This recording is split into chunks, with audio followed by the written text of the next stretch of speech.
And to all of the citizens who joined in, the members of the media, welcome. Thank you very much for joining us on this next Digicon. Of course, the Digicon this week falls in the week of celebrating Tata Madiba's birthday. I hope you were all out there doing your 67 minutes. I want to say thank you very much to the Premier's office and the Premier's department. They were all out there helping at one of our health facilities, Vanguard, which is a facility that sits right in the middle of Langa, celebrating 100 years this year, and of course Bontehevel, and this facility offering a critical service to our citizens. And it was great to get in there and go and help at one of our facilities. We were all involved with elbow grease cleaning and putting in a bit of time. And so thank you very much to everyone who put their time in there, and of course everyone across this province who celebrated Madiba's birthday by giving time back to the citizens and to this great province. Thank you.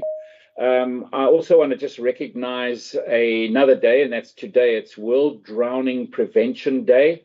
They say wear blue on a day like that. It's quite easy for me to wear blue, but also having a tie on, which is not normally the case, but it is Parliament today. So I must reply to questions in Parliament, and Parliament needs a suit. So a blue suit is called for today for Parliament.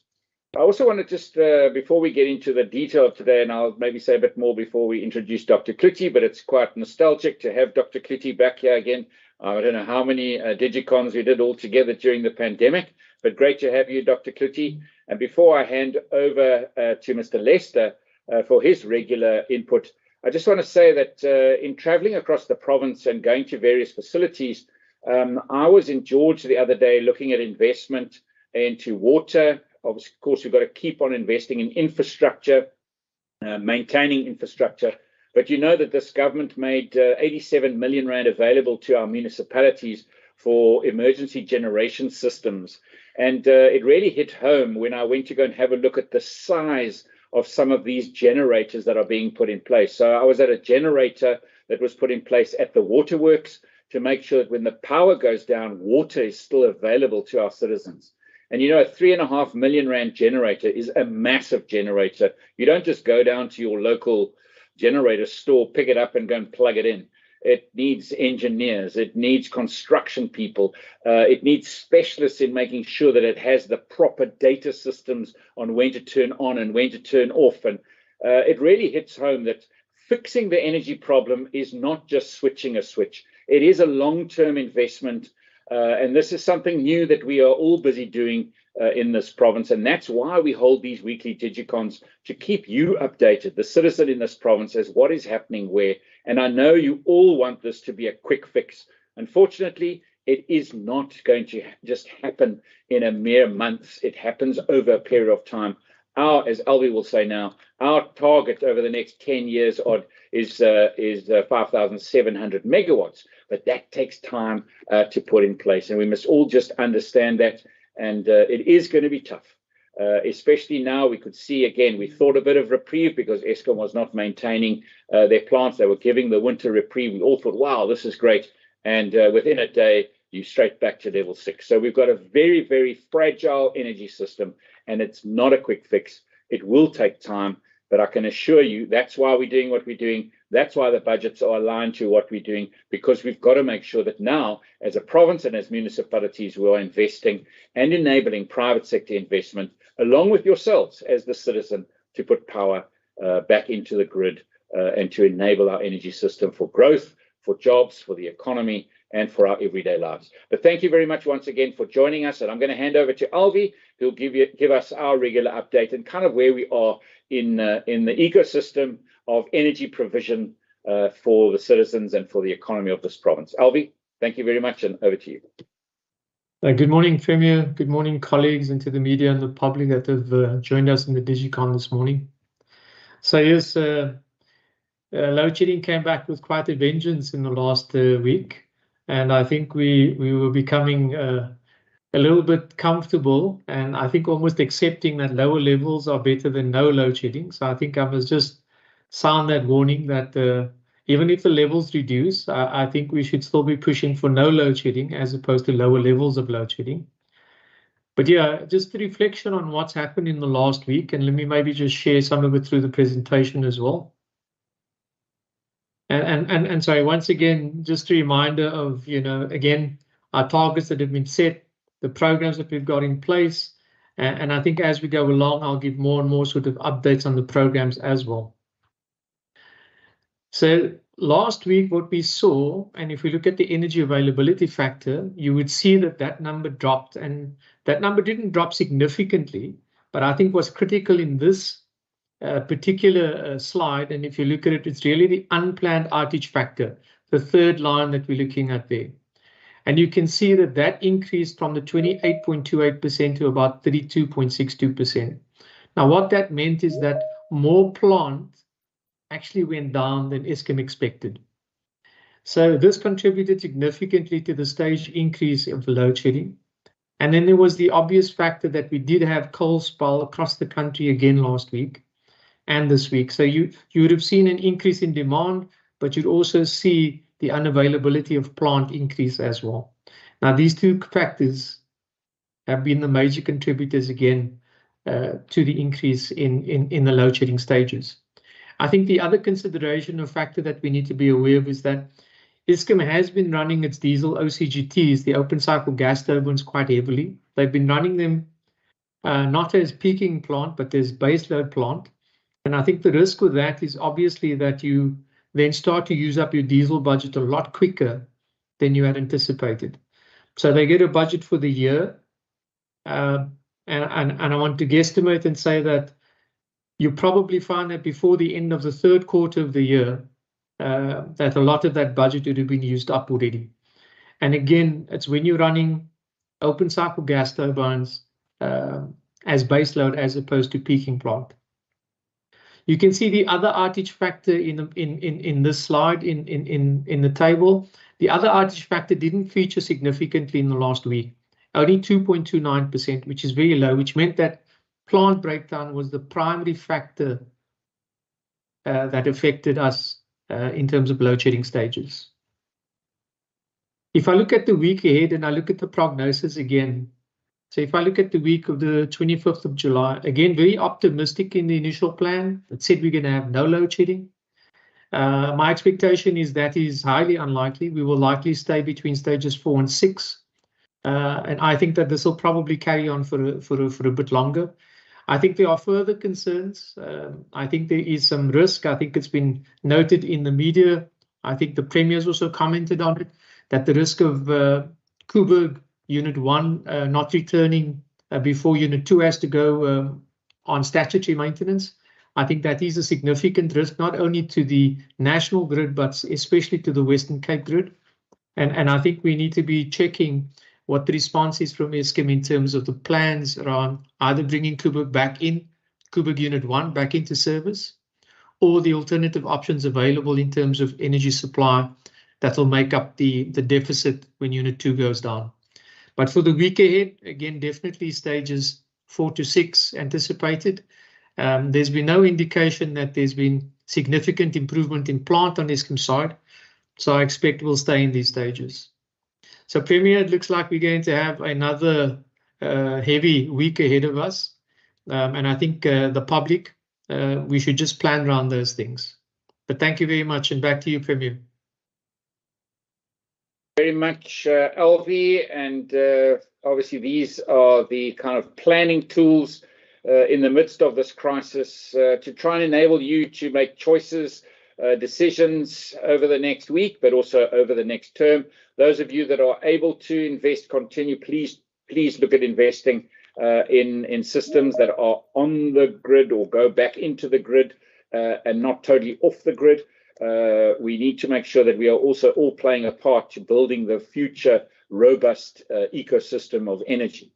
But now we're going to move over to what's happening here in government, and specifically in the health sector or the health space with Dr. Cloete, really the kind of anchor in Digicons. And as I said earlier, quite a nostalgic feeling to be on a Digicon with Dr. Cloete again. And he's going to talk about our Western Cape investments, I know that I've visited the one investment that you've put in place at the Cloete Hospital. Really impressive to see how the parking lots are now covered with solar panels. So not only generating power, but offering shade or protection at the same time. And of course, I was really excited to see that a good friend, Dr. Ortel from Mannenberg, has now moved into that hospital in a management position. Always good to see people moving up the ladder and taking management positions and charge of our health sector. But the man at the top, Dr. Cloete, I'm going to hand over to you so you can take us through what's happening in our government health space. And maybe also just to mention to you, thank you very much for the partnership that you built this month with Mandela Month. I think nearly 350 surgical procedures between government sector and private sector in the health space for Madiba. Really a massive achievement. So thank you very much for that as well. Over to you, Dr. Cloete. Thank you very much, Premier, and good morning to everyone. It is indeed a privilege to be back, and I remember our times fondly, Premier. Thank you. I'm about to share with you the presentation as follows. I can just check, Regan, everything is clearly visible? Yeah. So I'm going to share in the next 10 minutes the impact of load shedding on health services, the backup power, our standby generation, just a little bit about the kind of scale of that operation. Then moving into what we're doing about it, measuring energy consumption is a particular intervention that we are pretty proud of in the healthcare system. Then reducing electricity demand, awareness campaign and energy huddle, and then our inverter program at rural clinics and our renewable energy program. And then closing off with the electrical supply preparedness plan in case of rapid escalation for higher levels of load shedding. So just to basically talk about how the energy crisis is currently affecting health service delivery. It is just on the right-hand side, just to indicate to you that we have 10 hospitals that are exempted from load shedding up to level 6. These are George, Grootskeur, Karl Bremer, Mitchells Plain, Mowbray Maternity, New Somerset, Red Cross, Tygerberg, Victoria and Westvliet. On the right bottom, we are discussing with Eskom for installation of a dedicated feeder for Cloete Hospital. It will cost us around 1.5 million, but we're currently projecting that hopefully by October, November, we'll be able to get load shedding exemption for Cloete Hospital as well. On the left-hand side, you can see how interrupted electrical supply interferes with the provision of health services. It interferes with medical equipment, computers, digital records, telecoms, cold storage, safety and security, fire alarm, access control, lighting, terminal, and you can go on because it's very big, complex operations. But the biggest impact has been on staff morale and stress levels, and the well-being of our staff has been our biggest concern, what we would call out of COVID into dealing with a resurgence of healthcare need with fewer healthcare resources. On top of that, load shedding, it's taking its toll on the staff in the healthcare system. The next slide is the availability and use of backup power. Our generator availability for essential power supply only, which is essential, I'll come back to that, is in 193 facilities only.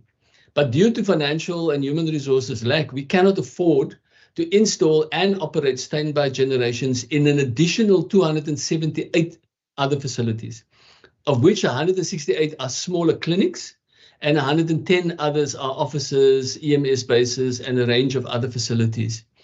But the use of generations itself comes, and the Premier, you just explained, if you take one generation, the CHC, and you take the one at Tygerberg Hospital, they are two completely different animals in terms of sophistication and what you need to do. But diesel availability and cost has been the biggest concern for us. It is from the 1st of April to the 30th of June, we spent 12 million rand just on diesel in those 3 months alone. The problem with the regular interruption and load shedding that's increased is more frequent breakdowns of the generators, planned maintenance challenges due to load shedding, shortened lifespan before requiring replacement, longer lead time for repairs now because of limited availability of parts in the country, and then cost of repairs, the maintenance teams being drawn from all kinds of places because they got a schedule of work almost like now becoming drawn into maintenance of generators, which was not part of the original schedule of work, and then limited health services provided. And the biggest impact is on surgical services, the exact thing that we're celebrating in Mandela Month as well. So just the estimation there, the time of running the generators in our department equal to driving a truck for 80,000 kilometers in the 3 months' time. That's just the equation to equate that. The use of uninterrupted power supply is then obviously very essential in specific areas, life support, medical equipment in ICUs, operating theaters, EMS call centers, and also our ICT equipment. The backup power, we have a very sophisticated system due to Dr. Angeleti Tutoe and a very, very excellent team in our department of technical support. They've put this we have maintenance contract, 2 maintenance contracts in place, and the breakdown of these generators are logged in a maintenance portal. So we started this in beginning of June, and we've had already to date 53 breakdowns that has been logged, that has to be responded to, and you can just see the interruption. But this is an excellent system. At any given time, we can go onto this and we know exactly which generator is functional, which one is giving problems. We're also talking to Eskom. If we have a generator breakdown, they give us temporary reprieve. So that's how tight our system runs at the moment. Then the diesel use, you can see what the cost of diesel has been in April, May, and June. July is half a month, but also I think because of what Alvi showed you, that there was a little bit less, it looks like we're going to have less diesel consumption for this month. But it is still staggering amounts.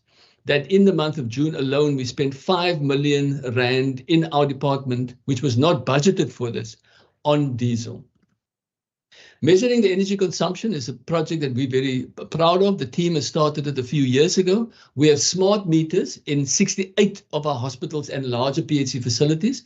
What they do is we monitor consumption against benchmarks and international standards, and we plan our engineering interventions around it. We empower our local facility managers, and we also manage our municipal tariffs actually from that. So we can track in these 68 facilities. As you go in now, it's a real-time dashboard of what's happening in every unit in that facility. And we can look at the right bottom, you can see that is Lenteghy Hospital, and we are comparing to, let's call it the best benchmark internationally for a hospital of this size, which will be category A. You can see that in January, December, we have run at that benchmark level of the least potential consumption for that hospital possible.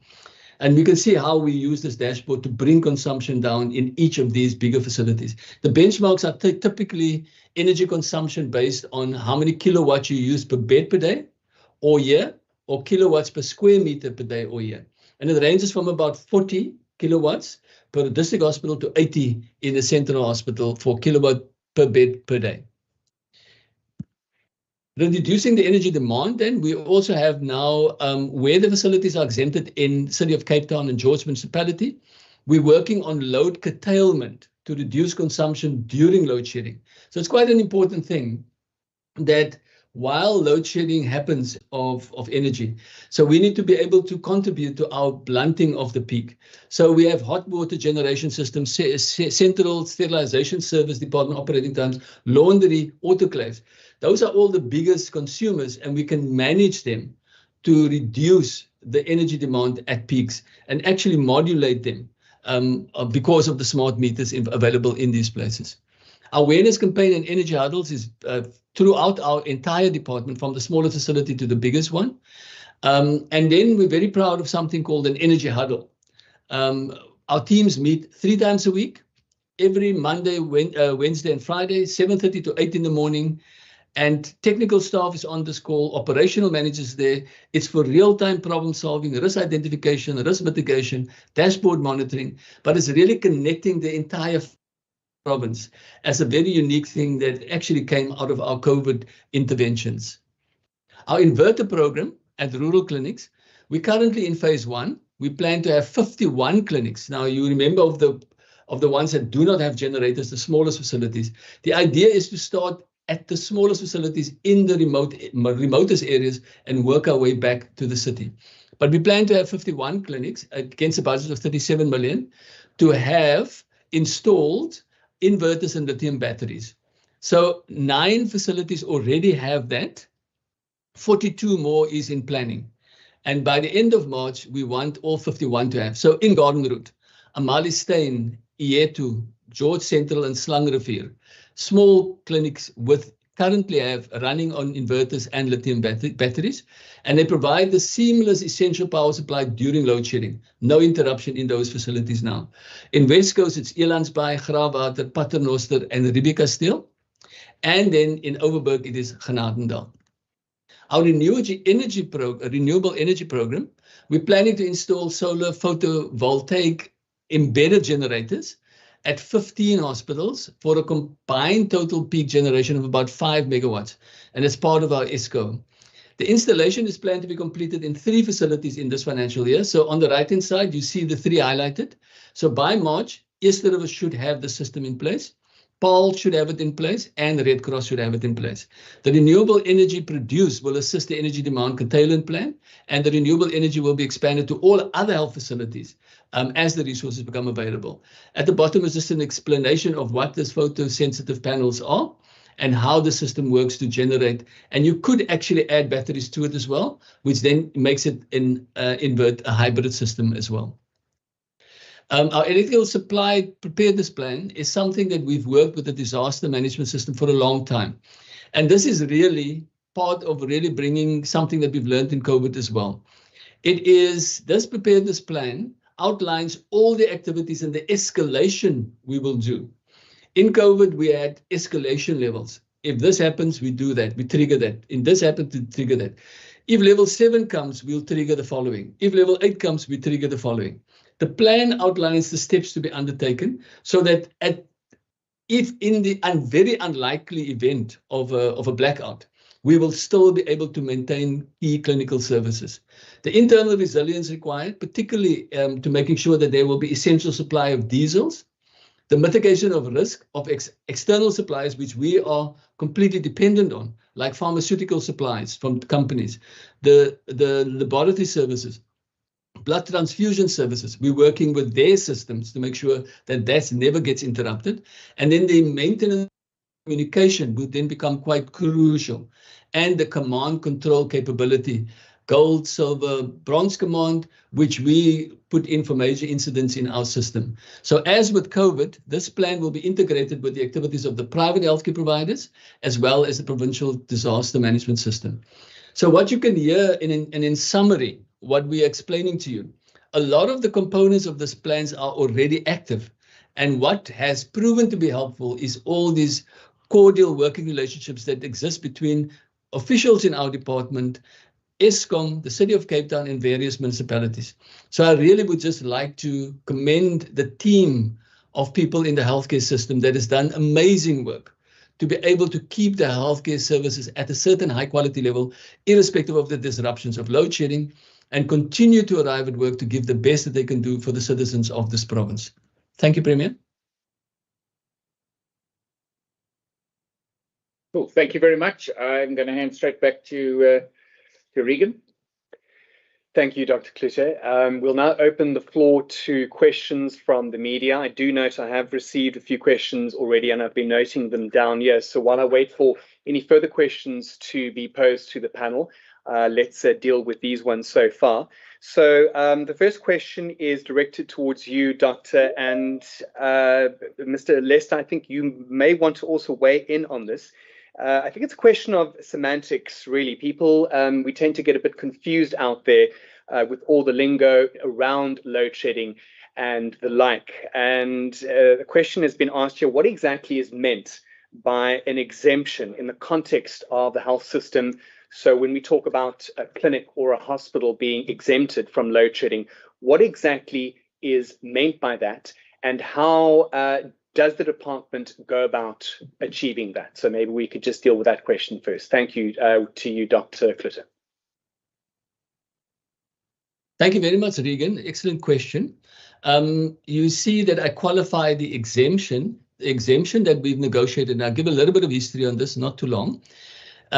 Before we've had significant load shedding, we've always negotiated with the City of Cape Town for the 3 big hospitals, and that is Cloete, Tygerberg, and the Red Cross. And our negotiation with them was that these are essential places that cannot have electrical supply interruption.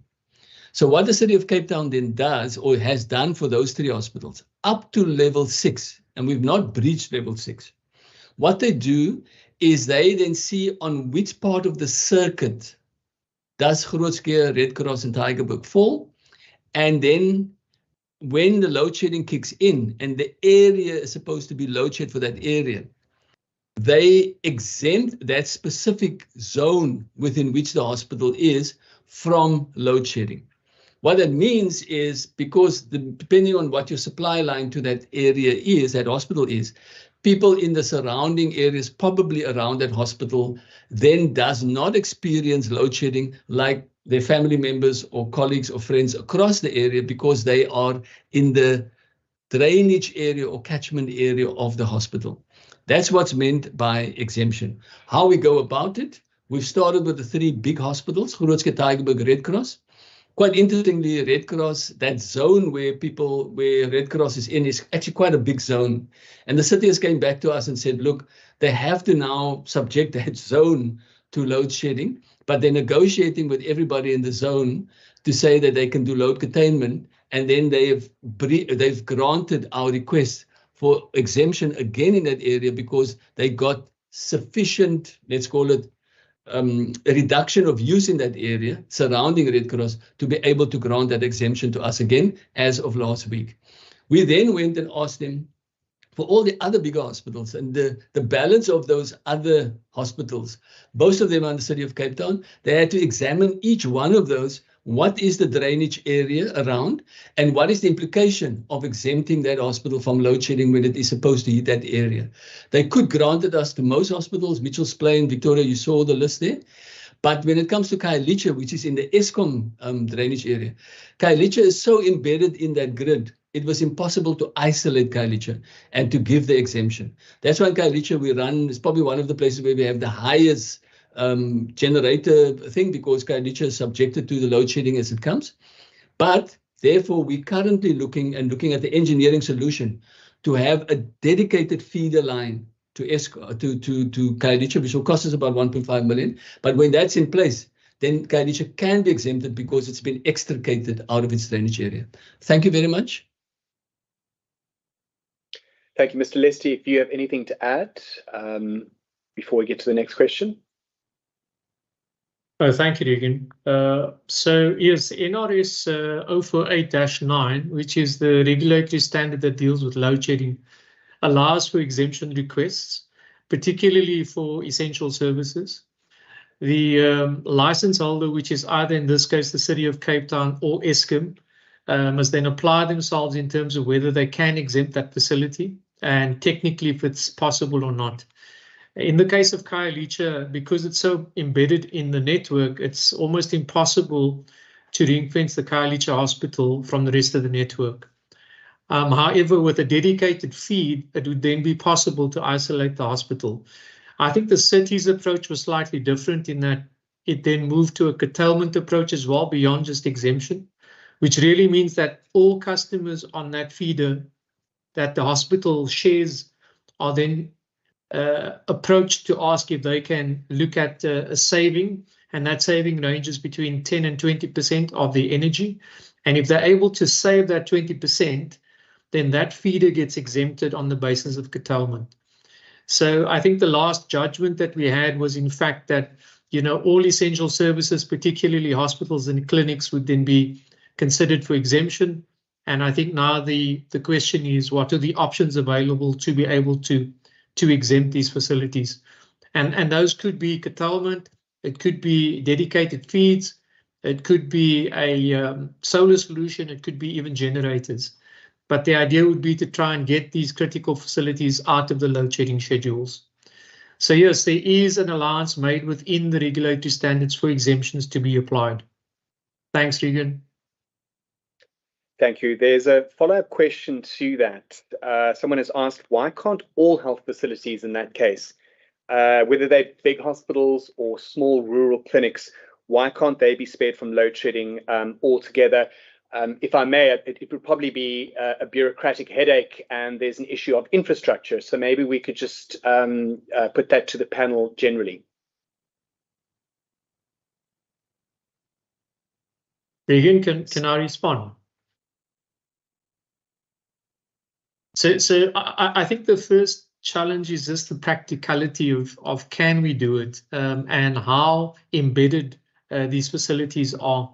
So sometimes these facilities are shared with residential networks and sometimes with fairly big commercial networks. And when you exempt that particular feeder, that means that all the customers on that feeder then get exempted. So the load block that is required for load shedding is then not available.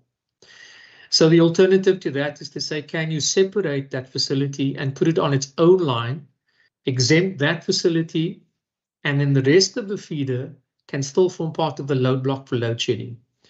So it is really a matter of investigating what options are available and then how long it would take us to be able to separate these facilities from the general network that they're in. It can be done. I must say there will obviously be a cost to it, and it won't be done overnight, but it's possible. It just means a bit of a redesign in terms of the network configuration. Thank you. Anything to add, Dr. Cloete? No, perfectly covered by Albie. Thank you. Great. I might just add one thing, and obviously, when you curtail somewhere, you've got to find that power somewhere else, because everybody wants to be curtailed. I remember, maybe not to mention which town, or that was my hometown, they had some generation issues at the hospital, and because we needed to keep the hospital operational, because the diesel generator couldn't come in, the whole town had to stay on. I mean, everyone loved it because the town stayed on during that time of repairing the generator. They didn't have any load shedding. But of course, we need to then find that amount of power to relieve the system somewhere else. So then someone else has to have more load shedding. So as you curtail, you must remember the burden sits in other places. So we've got to try and keep that balance too. Thank you, Premier. The next question is directed towards... We have to get surgical masks.